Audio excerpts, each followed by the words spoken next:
Di ruang bawah tanah Gedung Arsip Nasional, waktu seolah-olah membeku dalam lapisan debu dan keheningan. Sementara di atas sana, Jakarta tahun 2024 sedang berdenyut dengan klakson kendaraan yang tak henti dan sinar layar LED yang menyilaukan. Di bawah sini hanya ada aroma kertas tua dan tinta kering. Bau itu bagi kebanyakan orang mungkin terasa menyesakan. Namun bagi Teguh Ardiansyah, itu adalah bau kejujuran. Teguh melirik ke arah pantulan dirinya di kaca omari besi yang kusam. Di usianya yang ke-42 tahun, garis-garis halus mulai menetap permanen di sudut matanya. Jejak dari ribuan jam yang ia habiskan dengan memicingkan mata di bawah lampu meja. Rambutnya yang hitam mulai dihiasi helai perak di bagian pelipis, memberinya kesan sebagai pria yang lebih banyak menghabiskan waktu dengan masa lalu daripada mengurus masa kini. Tubuhnya masih tegap, namun ada beban tak terlihat yang menggantung di bahunya. Beban seorang pria yang harus berdiri kokoh meski separuh dunianya telah runtuh. Teguh duduk di balik meja kayu jati yang permukaannya sudah lecet. Dengan gerakan yang penuh takzim, ia mengenakan sarung tangan katun putih, ritual wajib sebelum ia menyentuh sejarah. Baginya, selembar arsip bukan sekedar benda mati, ia adalah saksi bisu. Ia adalah bukti bahwa sebuah detik pernah terjadi dan tidak bisa digugat oleh siapapun. Tertas tidak pernah berkhianat, Ratna. Gumamnya pelan. Ia melirik ke arah bingkai foto kecil di sudut mejanya. Dalam foto itu, mendiang istrinya, Ratna, tersenyum teduh sambil merangkul pundaknya. Di depan mereka, putri kecil mereka yang berusia 7 tahun, Aisyah, tertawa lebar dengan satu gigi depan yang tanggal. Foto itu diambil di Taman Suropati 2 tahun lalu, sesaat sebelum penyakit sialan merenggut Ratna dan meninggalkan Teguh sendirian menjaga Aisyah. Teguh mengulas senyum pahit, jemarinya yang terbungkus kain putih mengelus permukaan kaca foto itu. "Sabar ya Aisyah, 2 jam lagi ayah jemput pulang sekolah," bisiknya. Aisyah adalah jangkarnya. Tanpa gadis kecil itu, Teguh mungkin sudah tersesat dalam labirin dokumen kuno ini selamanya. Ia kembali fokus pada tumpukan foto hitam putih seputar proklamasi 1945 yang akan dipamarkan bulan depan. Ia mengambil satu foto asli yang menunjukkan kerumunan orang di Jalan Pegangsaan Timur. Foto itu sangat ikonik, ia sudah melihatnya ribuan kali. Namun hari ini, jantung Teguh tiba-tiba berdegup tidak karuan. Di sudut kanan bawah foto, di balik bahu seorang pemuda yang sedang bersorak, Teguh melihat sesuatu yang mustahil. Ada sosok pria berdiri di sana. Pria itu mengenakan jaket kanvas berwarna coklat tua dengan kerah tegak, persis seperti jaket yang saat ini tersampir di sandaran kursinya. Lebih gila lagi, pria itu memegang sebuah benda persegi panjang di depan wajahnya, sesuatu yang sangat mirip dengan ponsel pintar masa kini. Teguh melepaskan kacamatanya, membersihkannya, lalu melihat lagi dengan bantuan kaca pembesar. Ia merasakan bulu kuduknya berdiri. Meskipun sedikit buram karena butiran grain film tua, garis rahang itu, sorot mata yang sedikit sayu itu adalah dirinya sendiri. Bagaimana mungkin? Suaranya tercekat.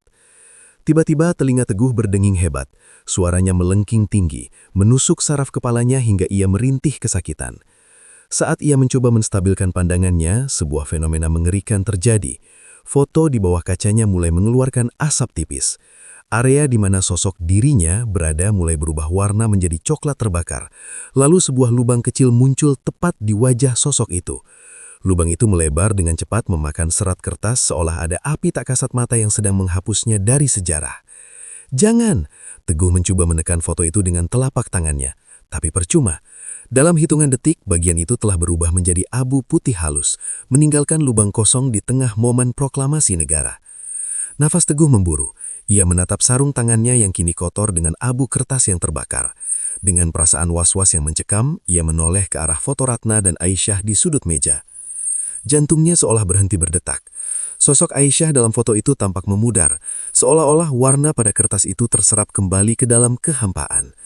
Teguh segera menyambar ponselnya. Ia harus menelpon wali kelas Aisyah. Namun saat wayar menyala, daftar kontaknya bersih. Tidak ada nama Ratna, tidak ada nama sekolah Aisyah. Kosong. Ia mengetik nomor wali kelas Aisyah dengan tangan gemetar. Nomor yang Anda tuju tidak terdaftar. Mual menghantam perut Teguh. Logika dan dunianya yang selama ini teratur kini berantakan dalam hitungan menit. Sesuatu sedang merobek hidupnya dari akar. Tanpa berpikir panjang, ia menyambar jaket coklatnya dan berlari keluar dari ruang bawah tanah, meninggalkan aroma kertas tua yang kini berubah menjadi aroma kepanikan yang menyesakan. Tangga beton menuju lobi gedung terasa lebih panjang. Setiap langkah Teguh bergema, menciptakan suara hampa yang memantul di dinding-dinding pualam yang dingin. Begitu ia sampai di lobi, langkahnya terhenti. Suasana kantor pusat Arsip Nasional tampak biasa saja. Petugas keamanan masih berjaga di depan dan beberapa pegawai lalu lalang. Namun ada sesuatu yang janggal yang tidak bisa ia jelaskan dengan logika. Teguh menghampiri meja resepsionis. Di sana duduk seorang pria muda bernama Ricky, yang biasanya selalu menyapa Teguh dengan gurauan tentang manusia purba karena kecintaan Teguh pada kertas lama. "Ricky, saya harus keluar sebentar. Tolong kalau ada telepon dari sekolah Aisyah, hubungi saya segera," kata Teguh cepat, napasnya masih memburu. Pria di balik meja itu mendongak. Ia menatap Teguh dengan dahi berkerut, tatapannya kosong, seolah sedang melihat orang asing yang baru saja masuk dari jalanan. "Maaf, Bapak siapa? Ada keperluan dengan siapa?" Teguh membeku. Ia merasa seperti baru saja disiram air es di tengah terik Jakarta.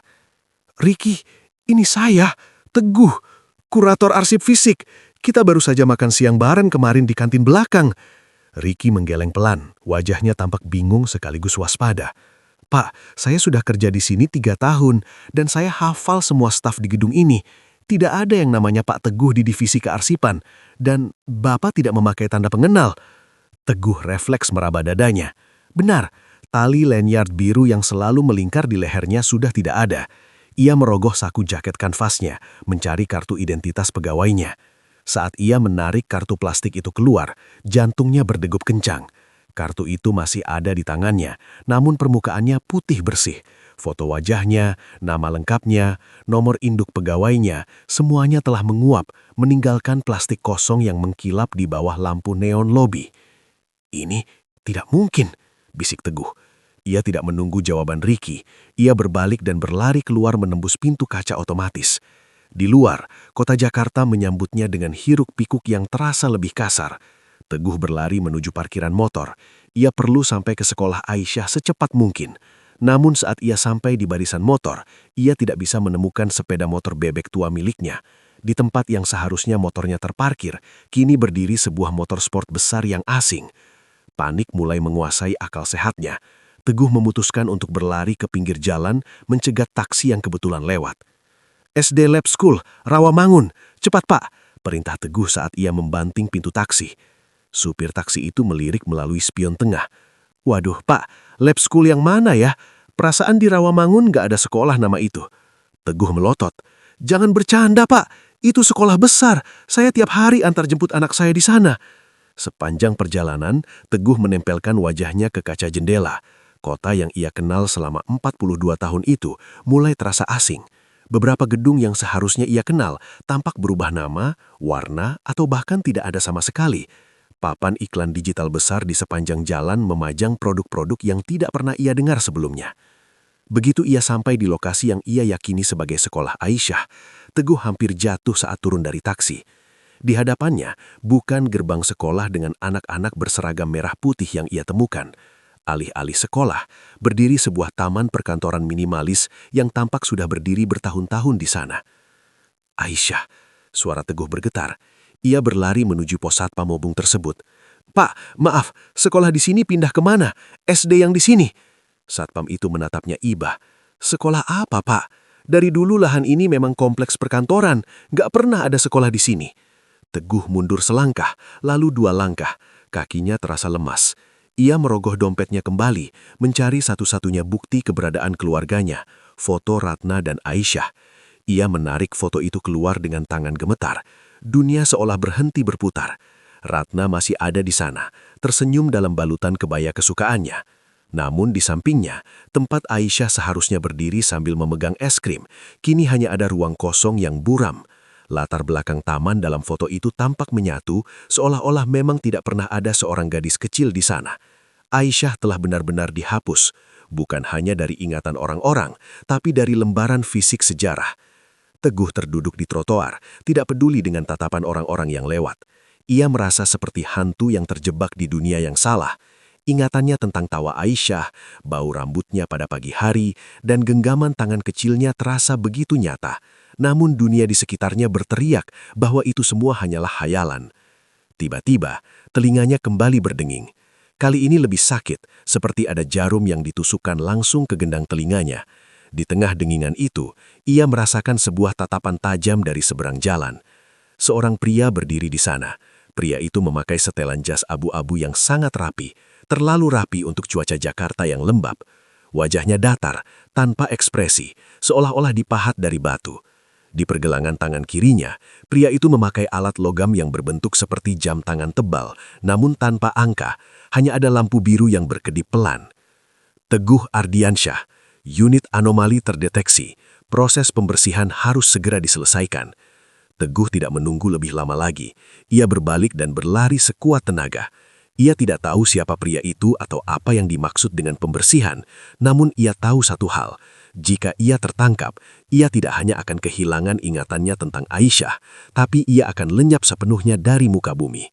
Napas Teguh terasa terbakar di tenggorokannya.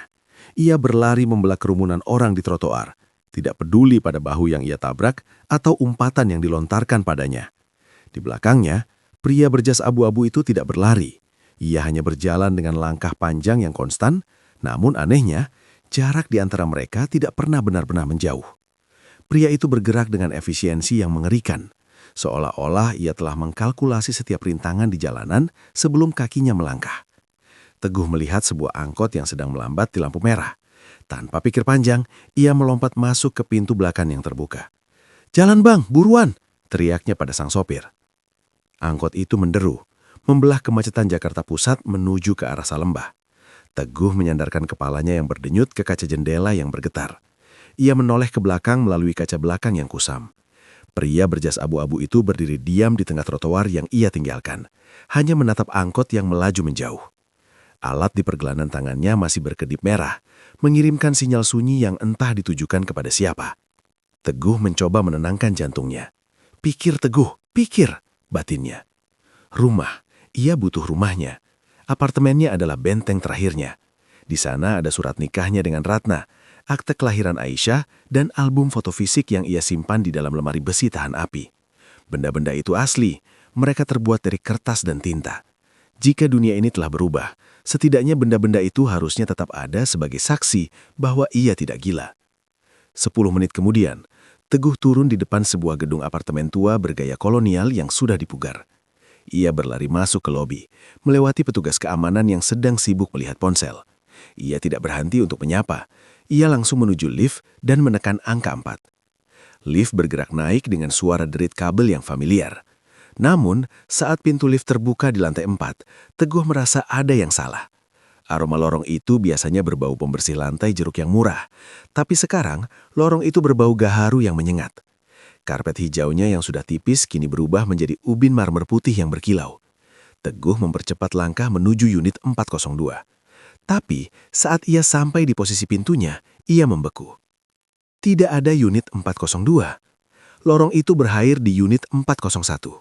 Di mana seharusnya pintunya berada, kini hanya ada dinding beton yang kokoh, dihiasi dengan sebuah lukisan abstrak besar yang tampak sangat mahal. Seolah-olah ruang tempat ia membesarkan Aisyah dan menghabiskan malam-malam terakhir bersama Ratna telah dipotong keluar dari arsitektur gedung ini. Enggak mungkin. Teguh meraba dinding beton itu. Tangannya gemetar. Ia mencoba mengetuk dinding itu, berharap mendengar suara hampa yang menandakan ada ruang di baliknya. Namun yang ia rasakan hanyalah kekerasan batu yang absolut. "Maaf Pak, Bapak sedang cari siapa?" Teguh berbalik dengan cepat. Seorang wanita parubaya dengan pakaian elegan berdiri di sana, menatapnya dengan pandangan curiga. "Unit 402, kata Teguh gagap. "Saya tinggal di sini. Nama saya Teguh. Saya punya kunci." Ia merogoh sakunya dan mengeluarkan gantungan kunci dengan boneka beruang kecil milik Aisyah yang sudah kotor. Ia mencoba menunjukkan kunci itu pada si wanita. Wanita itu mengerutkan kening. Wajahnya berubah dari curiga menjadi penuh simpati yang merendahkan. "Pak, gedung ini tidak pernah punya unit 402. Lantai 4 ini hanya punya satu unit besar, milik saya. Saya sudah tinggal di sini sejak gedung ini selesai dipugar 10 tahun lalu." Teguh merasa dunianya miring. "Tapi istri saya, Ratna, kami tinggal di sini. Anak saya, Aisyah, dia sering lari-lari di lorong ini. Tolong, ibu pasti pernah lihat mereka." Wanita itu menggeleng pelan, lalu perlahan mundur menuju pintunya. Sepertinya Bapak salah alamat, atau mungkin Bapak butuh bantuan medis. Saya bisa panggilkan keamanan di bawah. Saya tidak gila, teriak Teguh, suaranya pecah. Ia kembali menghantam dinding beton itu dengan tinjunya. Aisyah ada di sini, rumah saya di sini. Wanita itu segera masuk ke unitnya dan mengunci pintu dengan bunyi klik yang tajam. Teguh terjatuh di depan dinding bisu itu. Ia menatap kunci di tangannya. Kunci perunggu itu perlahan-lahan berubah warna di depan matanya. Lapisan logamnya terkelupas menjadi debu, dan gantungan kunci boneka beruang Aisyah mulai menghilangi warnanya, memudar menjadi abu-abu dan akhirnya menjadi serpihan kecil yang hilang ditiup AC lorong. Keluarganya tidak hanya hilang, mereka sedang dihapus dari setiap inci realitas. Teguh memeluk lututnya, tersedak di lorong mewah yang asing itu. Segala pengetahuannya sebagai akhir arsip tentang keabadian sejarah kini terasa seperti lelucon pahit. Apa gunanya menyimpan dokumen 100 tahun lalu jika hidupnya sendiri bisa dihapus dalam hitungan jam?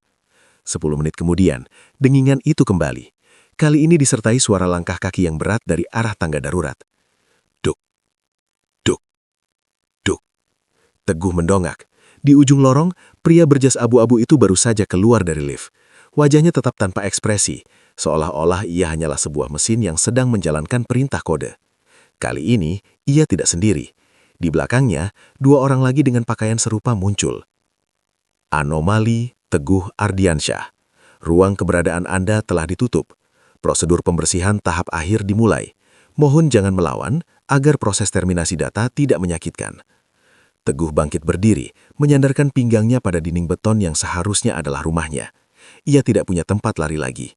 Di depannya ada kematian yang dingin, dan di belakangnya adalah dinding yang telah menelan seluruh hidupnya. Saat pria itu mengangkat pergelangan tangannya, mengarahkan cahaya merah pekat itu ke wajah Teguh, sebuah sisiran keras terdengar dari arah tangga darurat. Woi, sini kalau mau masih hidup. Teguh tidak memiliki waktu untuk berpikir. Cahaya merah dari alat di pergelangan tangan pria berjas itu mulai berpendar semakin terang, menciptakan distorsi aneh di udara sekitarnya, seolah-olah ruang di depan mata Teguh sedang mencair. "Sini bego, cepat!" Teriakan itu kembali terdengar dari balik pintu besi tangga darurat yang sedikit terbuka. Teguh melepaskan diri dari dinding beton yang membisu itu dan melompat menuju pintu tangga darurat tepat saat sebuah tembakan energi sunyi menghantam dinding tempat kepalanya berada sedetik lalu. Tidak ada suara ledakan, hanya bunyi ces pelan, dan tembok beton itu berlubang sempurna. Bukan hancur, melainkan seolah-olah materi di sana memang tidak pernah ada. Teguh membanting pintu besi itu dan mendapati dirinya berada di tangga darurat yang remang-remang. Di sana berdiri seorang pria tua dengan rambut putih berantakan dan pakaian yang terlihat sangat kuno untuk ukuran tahun 2024. Ia mengenakan seragam dinas kearsipan model tahun 80-an yang penuh noda tinta. "Ikut aku kalau kamu nggak mau jadi data yang diformat," bisik pria tua itu sambil menarik lengan jaket Teguh. Mereka menuruni tangga dengan kecepatan yang luar biasa untuk ukuran orang tua. Teguh bisa mendengar langkah kaki ritmis dari para agen di atas mereka. Suaranya tidak seperti orang berlari, tapi lebih seperti detak jam raksasa yang terus mendekat. "Siapa mereka?" tanya Teguh terengah-engah saat mereka sampai di lantai dasar dan menyelinap keluar melalui pintu belakang yang menuju ke area pembuangan sampah. "Mereka disebut The Erasers," jawab si pria tua sambil terus menyeret Teguh menuju sebuah mobil sedan tua tahun 80-an yang diparkir di gang gelap. "Mereka adalah antibodi dari sistem yang sedang sakit. Kamu dianggap sebagai virus, Teguh. Sebuah anomali yang tidak seharusnya ada karena sejarahmu sudah dipotong." Teguh dipaksa masuk ke dalam mobil. Mesin mobil menderu sebelum pria tua itu memindah digi dan memacu kendaraannya membelah gang-gang sempit Jakarta. "Bagaimana Bapak tahu nama saya? Dan apa maksudnya sejarah saya dipotong?" Teguh berteriak di tengah kebisingan mesin mobil yang bergetar hebat. Pria tua itu melirik melalui spion. Wajahnya tampak sangat lelah. "Namaku Danu. Dulu aku kepalamu di Arsip Nasional sebelum aku mati 10 tahun lalu menurut catatan resmi. Dan soal sejarahmu, seseorang telah kembali ke tahun 1950 dan mengubah kejadian kecil yang menyebabkan kakekmu tidak pernah bertemu nenekmu di stasiun kereta. Hasilnya, ayahmu tidak lahir. Kamu tidak lahir. Ratna tidak pernah bertemu kamu. Dan Aisyah, dia menghilang karena akar pohon keluargamu sudah dicabut dari tanahnya. Dunia Teguh terasa runtuh untuk kesekian kalinya. Lalu kenapa aku masih di sini? Kenapa aku masih ingat mereka? Karena kamu seorang arsiparis, Teguh. Jiwamu sudah menyatu dengan ribuan dokumen asli yang kamu sentuh setiap hari. Kamu memiliki apa yang kami sebut archaic resonance. Ingatanmu tidak tersimpan di otak digital dunia ini, tapi di serat-serat waktu yang asli. Itu sebabnya mereka harus menghapusmu secara manual. Kamu adalah saksi hidup dari sejarah yang seharusnya ada. Tiba-tiba mobil mereka dihantam oleh gelombang energi dari belakang. Kaca belakang mobil retak seketika. Teguh menoleh dan melihat pria berjas abu-abu itu berdiri di tengah jalan, beberapa ratus meter di belakang, dengan tenang mengarahkan tangannya ke arah mereka. Mereka tidak akan berhenti, kata Danu sambil membanting setir ke kanan masuk ke area proyek pembangunan gedung yang terbengkalai. Dunia ini sedang ditulis ulang, Teguh, dan setiap kali mereka mengubah sesuatu, dunia menjadi lebih dingin, lebih mekanis, lebih mati. Danu menginjak rem dalam-dalam di depan pintu besi berkarat di basement gedung kosong tersebut. Kita sudah sampai. Ini satu-satunya tempat yang belum bisa mereka jangkau sepenuhnya. Teguh keluar dari mobil dengan kaki gemetar. Ia melihat ke sekeliling. Tempat ini penuh dengan barang-barang tua yang tertumpuk rapi. Mesin ketik, proyektor film 16 mm, dan ribuan rak buku yang tampak sangat tua. Selamat datang di Gudang Nol, kata Danu sambil mengunci pintu besi itu dengan gembok besar yang tidak terlihat seperti gembok biasa. Tempat di mana sejarah yang dibuang, disimpan. Teguh menatap tumpukan barang itu, lalu ia melihat tangannya sendiri. Ujung jari-jarinya mulai tampak transparan kembali. Waktu saya habis, Pak Danu. Saya mulai menghilang. Danu mendekat, wajahnya sangat serius. Ia merogoh sebuah kotak kayu dari atas meja kerja yang berantakan. Belum, kamu belum selesai. Jika kamu ingin Aisyah kembali, jika kamu ingin Ratna kembali, kamu tidak bisa menunggu di sini sampai kamu jadi debu. Ia membuka kotak kayu itu. Di dalamnya terletak sebuah benda tembaga berbentuk bulat dengan beberapa cincin yang bisa diputar di sekelilingnya. Sebuah kompas kuno. Mereka punya teknologi untuk menghapus, bisik Danu sambil menyerahkan benda itu ke tangan Teguh yang mulai memadam. Tapi kita punya ini, alat untuk menjaga agar sejarah tetap teguh pada jalurnya. Bau apek kertas basah dan oli mesin memenuhi indera penciuman Teguh. Di Gudang Nol ini, cahaya hanya berasal dari lampu-lampu pijar kuning yang menggantung di kabel-kabel yang menjuntai. Danu menarik sebuah kursi kayu tua dan menyuruh Teguh duduk. Teguh merasa tubuhnya semakin ringan. Setiap kali ia bernafas, ia merasa ada bagian dari dirinya yang tertinggal di udara. Lihat tanganmu, Teguh. Perintah Danu pelan. Teguh mengangkat tangannya ke depan lampu. Ujung jari-jarinya kini menyerupai kaca buram. Ia bisa melihat bayangan rak buku menembus kulitnya sendiri. Ketakutan yang murni mencekik tenggorokannya. Ia merasa seperti tinta yang sedang dihapus oleh penghapus raksasa dari atas langit. Kenapa mereka melakukan ini? Suara Teguh parau, hampir hilang. Apa salah anakku? Apa salah Aisyah sampai dia harus ditiadakan? Danu menghela nafas panjang. Ia membuka sebuah peta besar di atas meja. Peta itu tidak menunjukkan benua, melainkan garis-garis yang saling silang seperti anyaman bambu yang rumit. Garis-garis itu adalah aliran waktu. Dunia yang kita tempati sekarang dikendalikan oleh faksi yang percaya bahwa sejarah harus dioptimalkan, jelas Danu. Mereka menyebut diri mereka The Architects. Bagi mereka, emosi manusia, kegagalan, dan tragedi adalah sampah yang menghambat kemajuan. Jadi, mereka mengirim erasers untuk mengubah detail-detail kecil agar dunia menjadi efisien. Mereka menghapus perang, tapi mereka juga menghapus cinta yang lahir di tengah perang itu. Mereka menghapus kecelakaan, tapi mereka juga menghapus orang-orang yang seharusnya lahir dari pertemuan setelah kecelakaan itu. Danu menunjuk ke satu titik di peta yang tampak robek. Ratna meninggal karena penyakit yang seharusnya sudah ada obatnya di tahun 2022. Tapi obat itu tidak pernah ditemukan, karena ilmuwan yang seharusnya menemukannya tidak pernah lahir. Garis keturunannya diputus di tahun 1950. Begitu juga denganmu sekarang. Kamu dianggap pengganggu karena ingatanmu menolak untuk menyesuaikan diri dengan revisi mereka. Teguh menggenggam kompas tembaga yang diberikan Danu. Benda itu terasa dingin, berat, dan anehnya sangat padat. Berbeda dengan tubuhnya yang mulai menguap, kompas ini terasa seperti benda paling nyata di seluruh ruangan ini. Ini disebut kompas jangkar. Danu menurunkan suaranya. Dibuat oleh para arsiparis terdahulu yang menyadari bahwa suatu hari sejarah akan diserang. Alat ini tidak menggunakan energi listrik, tapi resonansi kenyataan. Ia akan membimbingmu mencari celah, titik-titik di mana sejarah sedang dirobek. Danu mengajari Teguh dengan cepat. Ia menunjukkan cara memutar cincin tembaga pada kompas tersebut.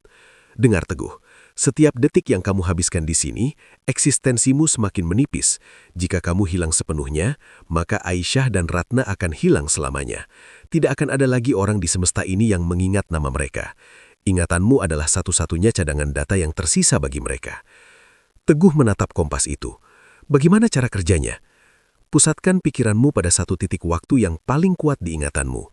Titik di mana semuanya mulai berubah. Foto yang kamu lihat di kantor tadi, tahun berapa? Tahun 1974. Ada foto Jakarta tahun 1974, aku melihat diriku di sana. Maka kesanalah kamu harus pergi. 1974 adalah titik jangkar di mana salah satu intervensi besar terjadi. Jika kamu bisa memperbaiki apa yang rusak di sana, garis waktumu mungkin akan bergeser kembali. Dan Aisyah, dia mungkin akan punya kesempatan untuk eksis lagi. Tiba-tiba, pintu besi di atas mereka berdentum keras. Suara hantaman itu diikuti oleh suara desisan laser yang mulai memotong engsel pintu. The Erasers telah menemukan mereka. Cahaya merah mulai merembes dari sela-sela pintu. Mereka masuk, teriak Teguh. Ia mencoba berdiri, tapi kakinya terasa seperti udara. Ia terjatuh dan kompas itu terlepas dari tangannya, menggelinding di lantai beton. Danu segera memungut kompas itu dan menekannya kembali ke telapak tangan Teguh. Jangan lepaskan, fokus Teguh. Rasakan detak jantungmu, selaraskan dengan detak jam di dalam kompas ini. Kamu adalah jangkarnya. Jika kamu percaya sejarah itu nyata, maka kamu akan menjadi nyata. Teguh memejamkan matanya. Di balik kelopak matanya, ia melihat wajah Aisyah yang sedang tertawa. Ia merasakan hangatnya tangan Ratna. Ia memegang kompas itu dengan seluruh sisa kekuatannya. Ia memutar cincin tahun ke angka 1974. Duk, duk, duk. Pintu besi itu tambang. 3 agen berjas abu-abu melompat turun ke basement. Pemimpin mereka mengangkat tangan kiri, cahaya merah di pergelangan tangannya menyambar ke arah Teguh. Sekarang Teguh, lari ke masa lalu, teriak Danu sambil melemparkan setumpuk buku besar ke arah para agen untuk mengalihkan perhatian mereka. Teguh merasakan getaran hebat dari kompas di tangannya. Jarumnya tiba-tiba berdiri tegak, menunjuk langsung ke uji lantai di bawah kakinya yang transparan. Di bawah sana, lantai beton itu seolah berubah menjadi air, memperlihatkan pantulan awan dan langit yang berbeda. Aisyah, ayah datang, bisik Teguh. Ia menekan tombol pengunci di puncak kompas. Basement itu kini dipenuhi oleh dengingan frekuensi tinggi yang menyakitkan. 3 agen Erasers melangkah maju dengan sinkronisasi yang sempurna. Cahaya merah dari perangkat pergelangan tangan mereka menyapu ruangan, mengubah debu-debu yang melayang menjadi percikan api kecil. Bagi mereka, Teguh bukan lagi manusia. Dia adalah baris kode rusak yang harus dihapus agar program dunia bisa berjalan tanpa celah. "Jangan lihat mereka!" Danu berteriak. Suaranya parau karena debu. Ia berdiri di depan Teguh, melindungi pria yang kini hampir menyerupai bayangan itu dengan tubuh tuanya sendiri. Fokus pada kompasnya Teguh, rasakan berat logamnya. Itu adalah satu-satunya benda yang masih mengakui keberadaanmu. Teguh merunduk, jemarinya yang pucat mencengkeram erat kompas jangkar. Logam tembaga itu terasa panas, seolah-olah sedang menghisap sisa-sisa energi kehidupan dari telapak tangan Teguh untuk menghidupkan mesin di dalamnya. Di dalam kaca kompas, cakram-cakram angka mulai berputar secara independen dengan bunyi klik, klik, klik yang sangat cepat, seperti detak jantung yang sedang panik. "Bagaimana kalau aku gagal?" Suara Teguh terdengar seperti bisikan angin, bergetar dan tidak pasti. Danu menoleh sedikit, memberikan tatapan yang paling tajam sekaligus paling lembut yang pernah Teguh lihat. Sejarah bukan tentang menang atau kalah Teguh, Sejarah adalah tentang meninggalkan jejak.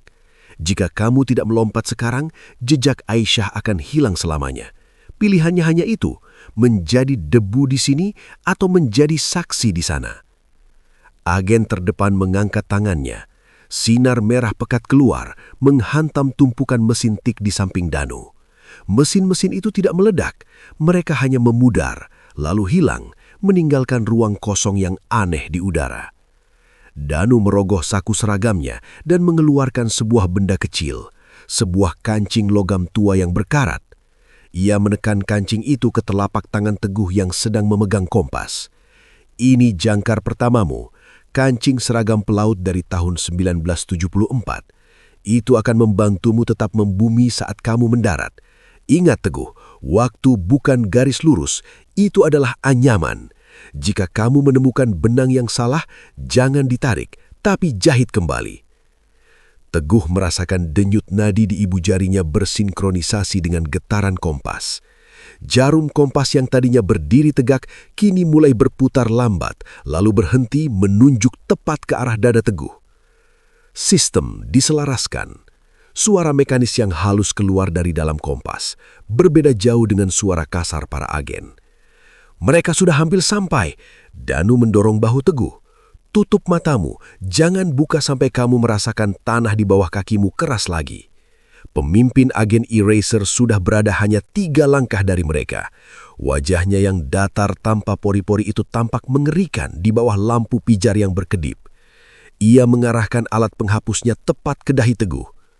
Subjek Teguh Ardiansyah, status terhapus, ucap si agen. Tepat saat cahaya merah itu dilepaskan, Teguh menekan tombol pemicu di puncak kompas jangkar. Deng! Bunyi itu bukan berasal dari telinga, melainkan dari pusat kesadaran Teguh. Ruangan basement itu tiba-tiba melipat. Rak-rak buku, mobil tua Danu, dan wajah dingin para agen tersedot ke dalam satu titik hitam kecil di tengah kompas. Dunia di sekitar Teguh menjadi gelap total, namun ia masih bisa merasakan kancing logam kecil itu menusuk telapak tangannya. Ia tidak lagi merasakan berat tubuhnya, ia tidak lagi merasakan lantai beton. Ia hanyalah sebuah pikiran yang meluncur di dalam terowongan cahaya yang membakar. Aisyah, Ratna, hanya 2 nama itu yang ia genggam erat saat kesadarannya mulai terserak ke dalam pusaran zaman yang tak berujung. Teguh Ardiansyah, sang kurator arsip, kini telah resmi meninggalkan tahun 2024. Dia bukan lagi bagian dari masa depan yang telah membuangnya. Sensasi itu tidak seperti jatuh, melainkan seperti ditarik paksa melalui lubang jarum yang sangat sempit. Seluruh atom dalam tubuh Teguh seolah diregangkan, dipisahkan, lalu disatukan kembali dengan cara yang kasar. Kegelapan total yang menyelimutinya tadi tiba-tiba meledak menjadi cahaya putih yang menyilaukan, diiringi oleh suara gemuruh yang terdengar seperti ribuan mesin ketik yang menghantam lantai secara bersamaan. Lalu, gravitasi menghantamnya kembali dengan keras. Brak! Teguh mendarat dengan posisi tengkurap. Paru-parunya terasa menyempit, berjuang untuk menghirup oksigen yang mendadak terasa jauh lebih berat dan berbau menyengat. Ia terbatuk-batuk, menghirup aroma yang sudah lama hilang dari Jakarta masa kini. Campuran bau bensin timbal, asap knalpot bajak oranye, dan bau sate yang dibakar di pinggir jalan. Ia merasakan telapak tangannya menekan sesuatu yang keras dan kasar. Ia membuka mata perlahan, debu jalanan membuat matanya perih. Alih-alih lantai beton basement yang bersih, ia kini berada di atas aspal yang pecah-pecah di sebuah gang sempit yang diapit oleh dinding-dinding bata tanpa plester. Teguh segera memeriksa tangannya. Ia menghela napas lega. Kulitnya tidak lagi transparan. Ia kembali menjadi daging dan darah. Kompas tembaga itu masih ada dalam genggamannya. Kini terasa dingin dan diam, seolah-olah mesin di dalamnya sedang beristirahat setelah ledakan energi tadi. "Woi, Mas, kalau mau mati jangan di tengah jalan." Sebuah teriakan lantang mengejutkannya. Teguh mendongak. Di ujung gang, sebuah truk bak terbuka berwarna kuning kusam berhenti mendadak. Seorang pemuda bertubuh kurus dengan rambut gondrong sebahu dan kaos singlet yang dekil melongok dari jendela supir. Teguh mencoba bangkit, kakinya masih terasa seperti jeli. Ia melihat ke sekeliling. Di dinding gang, tertempel sebuah poster film pudar bergambar Benyamin S. yang sedang tertawa. Di bawahnya, terdapat kalender warung yang berkibar ditiup angin sepoi-sepoi yang panas. Juni 1974. Dunia ini berwarna sepia, namun sangat nyata. Tidak ada layar LED, tidak ada gedung pencakar langit yang menusuk awan, dan yang paling penting, tidak ada aura dingin dari para erasers. "Mas, budek ya!" Pemuda itu turun dari truk, berjalan menghampiri Teguh dengan langkah santai namun waspada. Ia mengenakan celana katbray yang menyapu debu jalanan. "Gaya amat pakai jaket tebel begini? Nggak kepanasan apa? Kayak orang baru turun dari gunung saja." Teguh menatap pemuda itu. Wajahnya tampak familiar, namun jauh lebih muda dari versi yang pernah Teguh lihat di arsip foto lama. "Sodik?" bisik Teguh tanpa sadar. Pemuda itu menghentikan langkahnya, matanya menyipit curiga. "Kok tahu nama saya? Kita pernah ketemu di mana? Di pelabuhan." Teguh tidak menjawab. Ia merogoh dompetnya, mencari foto Ratna. Ia menariknya keluar dengan tangan gemetar. Ratna masih di sana, namun kali ini ada sesuatu yang berbeda. Warna foto itu tidak lagi memudar, seolah-olah dengan berada di tahun ini, Teguh telah mengunci kembali keberadaan keluarganya di dalam aliran waktu. "Aisyah," gumam Teguh. Ia tahu Aisyah belum lahir di tahun ini, namun disinilah semuanya mulai. Di tahun inilah, benang sejarah yang ditenun oleh para arsitek mulai merusak kain kehidupan masa depannya. Teguh berdiri tegak. Ia membersihkan debu dari jaket kanvas coklatnya. Ia menggenggam kompas jangkar itu erat-erat dan memasukkannya ke dalam saku. Ia memandang ke arah jalan raya yang penuh dengan mobil-mobil kuno dan orang-orang yang berjalan tanpa terburu-buru. "Saya Teguh," katanya pada sodik muda. Suaranya kini terdengar mantap untuk pertama kalinya sejak ia terhapus. "Saya baru saja menempuh perjalanan yang sangat jauh." Sodik terkekeh sambil menyulut sebatang kretek. "Ya sudah, ayo ikut. Di depan ada warung kopi. Kamu butuh kafein supaya nyawamu kumpul lagi." Teguh melangkah mengikuti Sodik keluar dari gang, masuk ke dalam riuh rendah Jakarta tahun 1974. Ia tahu perjalanannya baru saja dimulai. Dia bukan lagi seorang kurator yang hanya menjaga catatan sejarah. Dia kini adalah bagian dari sejarah itu sendiri. Dan dia tidak akan berhenti sampai dia menemukan cara untuk membawa Aisyah kembali pulang. Di atas sana, matahari 1974 bersinar terik, seolah-olah menyambut sang pengembara waktu yang baru saja mendarat di halamannya yang salah.